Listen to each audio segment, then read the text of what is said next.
Hi everybody, Sarah here at the Big Blue House Homestead. I'm in the kitchen still and I am getting things done.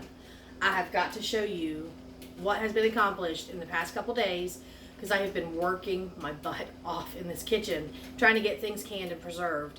I'm not going to show you everything that's frozen and all of that stuff. You're going to see a little bit of a mess here and there, but I want to show you what I've done. And I got a new light. I've been asking for a fan in the kitchen because it gets so hot in here. I have to use a box fan. Brian happened to go into some place and hey, it's a special order that they decided they didn't want, so they returned it. It had been sitting for a long time and we got an excellent deal on it. I think we paid like 1/8 of the price that it originally was. But you got to see this new fan slash light slash really cool fixture I got in my kitchen. I'm excited about it. First things first, you can see my counter again. Now I just canned these banana peppers. I'll actually put a link into Jules gardening because I used his recipe this time. It looked a lot better than mine and I didn't do a pepper canning video. So I'll put that in if you need to know how to can, just banana peppers, and he did cubanelles as well. But yeah, I'll give you his link because not that I didn't know what I was doing, but I liked his a lot better. So anyway, counter's completely cleared over here. I don't know how well this will show up on video, but check that out. That is my new light fixture. Has LEDs underneath. It has a built-in fan and I love it because it's very 1950s. And if you haven't noticed, I have a very retro styled kitchen. I do everything very, old 50s, cherry themed, that sort of thing. But yeah, it's giving a little bit of a glare, but that's my new light fixture with a fan. And that thing is nice. Plus it has a remote. So vintage kitchen with a modern twist. All right, so what I'm doing today is I'm doing diced tomatoes. I've got a lot in my freezer to can up for tomato sauces and crushed tomatoes and things like that. But I need to get some diced tomatoes in because it's one of my favorite things to add to soups and pasta sauces and chilies. Just a big hunk of tomato. It's my favorite. So I'm going to go ahead and core all this out. All right. So I've cored out my tomato on the top, and I like to remove this blossom end so I don't have that rough skin in there. And I'll go ahead and do this one as well, and then we'll talk about the next step. Okay, I've got some hot water going on my stove because I am going to peel the skins off of these. It makes it a little easier if you go ahead and you quarter your large tomatoes like this, because I like to remove as much of the seed as I can. And so I'm just going to get a bowl.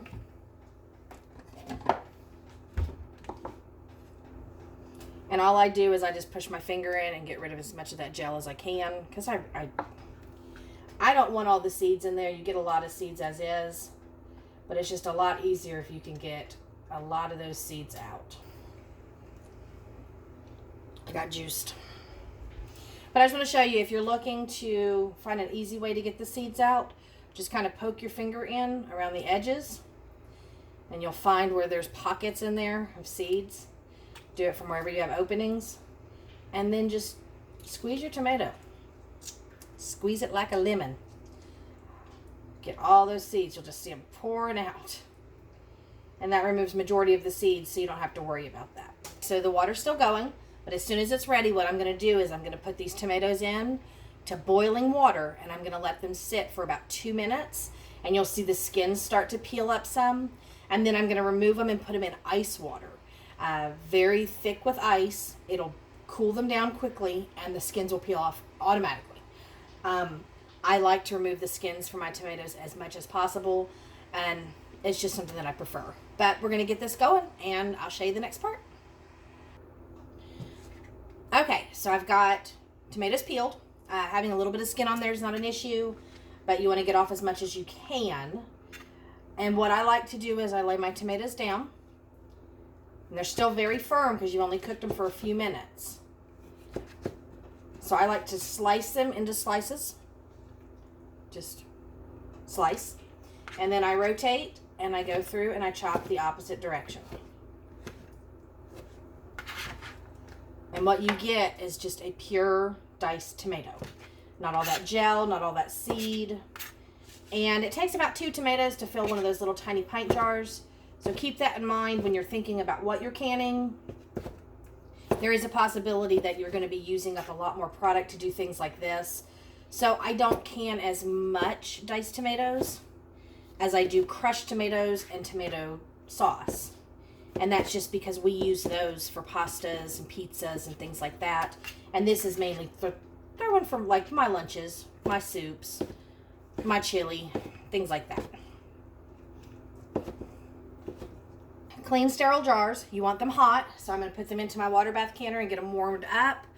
And I'm going to use the water that I blanched the tomatoes in to get the skins off, because there's nothing wrong with it. It's just water with tomato. But you need to have a nice clean pot of water. So make sure your produce is completely clean. Trust me, I have OCD, so mine is spick and span clean. Don't put dirty tomatoes in the water and then reuse the water. You're introducing bacteria into your jars. So do a separate pot of water if you feel more comfortable. But right now I'm going to get this all warmed up so we can get it packed. Okay, jars are a little hot. Knife's really super sharp, so I'm moving it. And I'm going to get my canning funnel and put it into my jars. I'll try to rotate some here. All right. I'm just going to take and put the tomatoes into the jars. I may not be able to fill both of these, but we're going to do as much as we can. Like I said, it takes like 2 tomatoes per pint jar. And I'm going to squish them in there. So we're just going to get one done. Looks like that's all that's going to fit. Don't throw away your juices. Honestly, don't. Even on your cutting board, save as much of that as you can, because that is just pure tomato juice. And all you have to do is strain the seeds out with a little tiny sieve. And then you have tomato juice to can as well. By the time I'm done with today, I'll have like 6 jars of just straight tomato juice. And this is great to use in placement of stocks and, you know, put it in your soups, things like that. So I'm going to remove my cutting board. And the next step is we're going to add 1/4 of a teaspoon of either citric acid or a teaspoon of lemon juice. Choice is up to you, but you want to put more acid into this. And I'm also going to do just a 1/2 teaspoon of salt. Okay, 1/4 of a teaspoon. I can only find the half measure, which means the rest are in the dishwasher. But I'm just going to add that to the top of my tomatoes, because as soon as I add the water, it's going to melt in.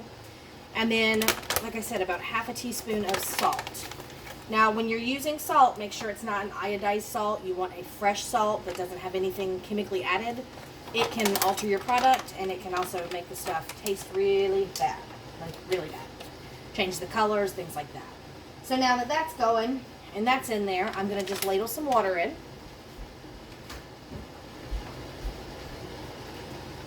And I just got my ladle. And I'm only doing these in small batches to show you how it's done. Trust me, I will get a ton done. I'll show you what I can just in the past 2 days. But I'm going to add the water in slowly. And it will take a minute because it will absorb into the tomatoes. But I'm going to go ahead and get my debubbling tool. You can use a knife, you can use a chopstick. And I'm just going to come in and try to remove as many of these air bubbles as I can. And then I'm also going to just use it to push the rest of the product back down underneath the liquid. And I do mine at about a 1/2 inch headspace. You can go lower, it doesn't matter, but as long as your tomatoes are under the liquid, that's what you're looking for. Now I'm going to wipe this off, and we're going to get the lids on. Okay, you want to wipe off your rims every time you can. You want to make sure you use either new jars or safe jars. Check them for cracks, nicks, spots, any of that. And everything needs to be clean and sterile. And since I've got the jar filled, I'm just going to put my lid on. Look, I have tomato seeds on my hand. But I'm going to put the lid on finger tight, which means just to turn it, not to like, all the strength. Just turn it, seal it. And this is going to go in my water bath canner for 15 minutes. So we're going to go ahead and get that loaded in. Okay, so this is about a minute away from taking out of my water bath canner, but I've already started prepping more tomatoes. I've got some that are already skinned and ready, and I'm just going to do a big batch today. Use your time wisely whenever you're canning. When you have free time like me, showing an example of one little jar being canned, I can get the rest of this started. Did want to show you, that's the amount of seeds that I got out of these tomatoes prior to putting them into the hot water. So these are all savable seeds. And that's how much juice I got already. I mean, that's quite a bit of juice. So I should be able to fill a couple more jars definitely, and then just working through the day, getting more done. But save your juice, because that is good, usable, just tomato juice. It's great for drinking. You can add the celery and the spinach and things like that to it. Cook it down and make a V8. You can add it straight to soups. You can throw it in just whatever you use tomato juices for. I mean, you could actually make Bloody Marys with it if you wanted. But it's nice, fresh, garden-grown tomatoes, so it doesn't taste like store-bought tomatoes. It tastes like good, nice tomatoes. But I'm going to get this jar out because it's ready now. And so there we go. Nice jar of diced tomatoes. I used the purple jar so you can't see it as well. I mean, you can even see with like the banana peppers, and they don't really look that great. But I have a lot of purple jars, so that's what I use. Now I'm just going to set this on my counter, and it's going to sit for 24 hours, and then it'll be done, but it should seal as it starts to cool. And so you should hear a ding here real soon. But that's how I do my diced tomatoes. Next coming up is going to be the crushed tomatoes and the big tomato sauce. So look forward to that one, guys, because that one's going to be a big video. Okay, so like I said, busy day in the kitchen like always. I'm going to get these jars done. I'll show you what I did yesterday just to give you an example. Mentioned to somebody one time that they're going to spend about 6 hours in the kitchen, and they laughed and said, I don't plan to spend that much time at all. Well, it's already 1:20 and I have a ton to do, and it will be like this all day. So let me show you what I canned yesterday. All right. That's all the stuff that I canned yesterday. Quite a bit of stuff there. That's just a day's worth of canning. And that's everything from beans to salsas to made some more squash relish, threw in some more green beans, big mix of stuff. All right, guys, I gotta go because I gotta get to work. I gotta get all this canning done. Tomatoes to process. I've still got all this squash and beans over here to work with. And then I haven't even gone out and picked today a whole lot. I mean, I gotta get out and pick some more. So, busy day. But thank you guys for stopping by, and I will see you in the next video. If you're new to the channel, please hit subscribe, leave a comment below, and I'll answer as soon as I can. And I will see you guys in the next one. Bye.